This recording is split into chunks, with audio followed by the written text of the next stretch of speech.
In the realm of the working professional, there are many opportunities for one to give instruction, to convey information, to persuade individuals about an idea or concept. It's imperative, therefore, then to know and give thought to how to give an effective speech, one that is of interest and value to the listener. Well, how do we do that? Today we're going to discuss 3 components of good speech.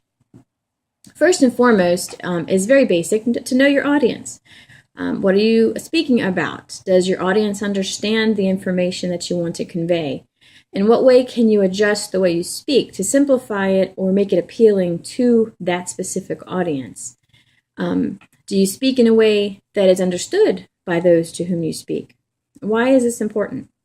Well, if the information that we're trying to convey is over the heads of our listener, or maybe not even in the interest of our listeners, then the value of that information will surely be lost.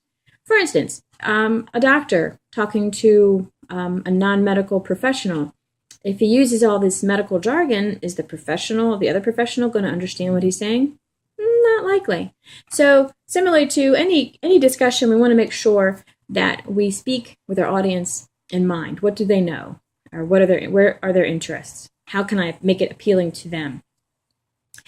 Second, we want to talk about nonverbal communication. What is your body language conveying? Are you giving enthusiasm and warmth, or anxiety and fear? With a great deal of practice, being prepared, we can turn that nervous energy into positive expression. Again, the key to that is being well prepared and paying attention to our nonverbal cues. And we can adjust our speaking style in a way that is going to make the audience feel comfortable and engaged in what we're saying. Appropriate gestures convey feeling, and they also give bigger impact to what you're speaking about. They show that you are engaged in what you're telling them. Also, facial expressions are key. They give away our feelings about what we're speaking about. And the third point of effective speech that I'm covering today is that of having an effective conclusion. An effective conclusion essentially is the bow that wraps the present.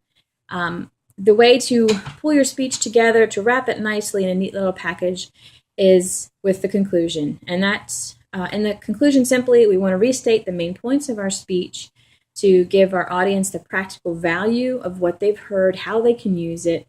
And by our words, we're showing finality. We are giving a natural ending to our speech.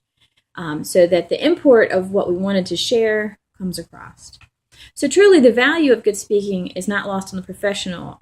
Certainly, being able to speak in every arena of life is important, and it's important for career advancement, and who of us doesn't want to do that? So that being said, keep in mind the points that we've discussed today. Keep in mind your audience. Make sure that you're speaking to them. Watch that nonverbal communication. We want to use our body language to enhance our speaking. Paying attention to the words that we speak. And finally, we want to let our conclusion motivate our audience to use the information to benefit themselves. And if we make all the effort to practice these hallmarks of good speech, then we will find ourselves advancing as speakers, and that'll translate into our careers. So watch how you speak, and you can become a fantastic speaker.